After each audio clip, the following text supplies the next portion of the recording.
की पुस्तक एक्ट्स अध्याय 24। 5 दिन बाद महायाजक हनन्याह कुछ बुजुर्ग यहूदी नेताओं और तिरतुल्लुस नाम के एक वकील को साथ लेकर कैसरिया आया। वे राज्यपाल के सामने पौलुस पर अभियोग सिद्ध करने आए थे। फेलिक्स के सामने पौलुस की पेशी होने पर मुकदमे की कार्यवाही आरंभ करते हुए तिरतुल्लुस बोला, हे महोदय, तुम्हारे कारण हम बड़ी शांति के साथ रह रहे हैं और तुम्हारी दूरदृष्टि से देश में बहुत से अपेक्षित सुधार आए हैं। हे सर्वश्रेष्ठ फेलिक्स, हम बड़ी कृतज्ञता के साथ इसे हर प्रकार से हर कहीं स्वीकार करते हैं। तुम्हारा और अधिक समय न लेते हुए मेरी प्रार्थना है कि कृपया आप संक्षेप में हमें सुन लें। बात यह है कि इस व्यक्ति को हमने एक उत्पाती के रूप में पाया है। सारी दुनिया के यहूदियों में इसे न दंगे भड़कवाए हैं। यह नासरियों के पंथ का नेता है। इसने मंदिर को भी अपवित्र करने का जतन किया है। हमने इसे इसीलिए पकड़ा है। हम इस पर जो आरोप लगा रहे हैं उन सबको आप स्वयं इससे पूछताछ करके जान सकते हो। इस अभियोग में यहूदी भी शामिल हो गए।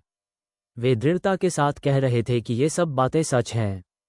फिर राज्यपाल ने जब पौलुस को बोलने के लिए इशारा किया तो उसने उत्तर देते हुए कहा, तू बहुत दिनों से इस देश का न्यायाधीश है। ये जानते हुए मैं प्रसन्नता के साथ अपना बचाव प्रस्तुत कर रहा हूँ। तू स्वयं ये जान सकता है कि अभी आराधना के लिए मुझे यरूशलेम गए बस 12 दिन बीते हैं।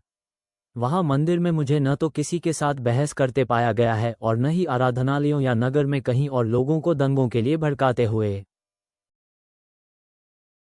और अब तेरे सामने जिन अभियोगों को ये मुझ पर लगा रहे हैं उन्हें प्रमाणित नहीं कर सकते हैं।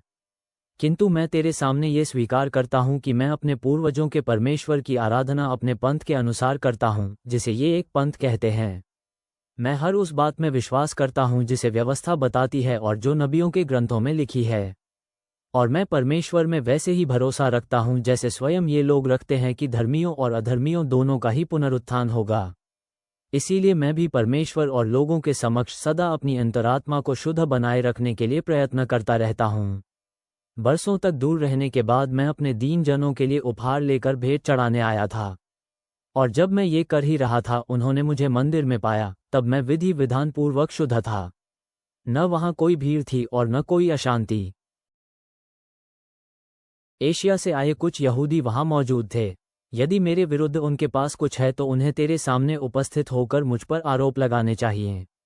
या ये लोग जो यहाँ हैं वे बताएं कि जब मैं यहूदी महासभा के सामने खड़ा था तब उन्होंने मुझ में क्या खोट पाया, सिवाय इसके कि जब मैं उनके बीच में खड़ा था तब मैंने ऊंचे स्वर में कहा था, मरे हुओं में से जी उठने के विषय में आज तुम्हारे द्वारा मेरा न्याय किया जा रहा है।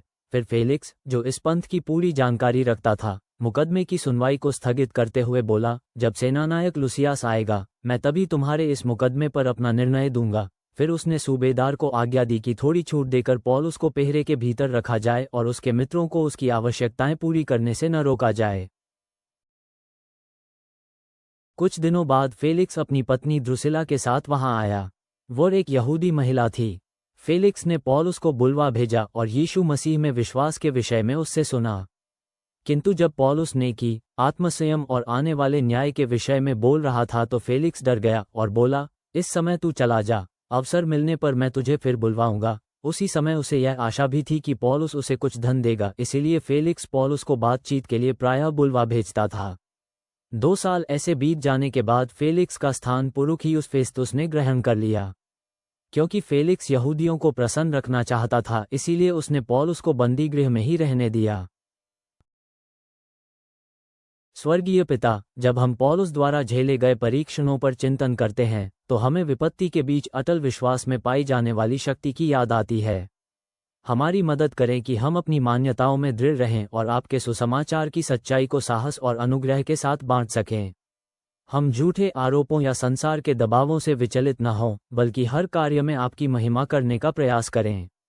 सारी महिमा अब और हमेशा आपकी हो। आमीन।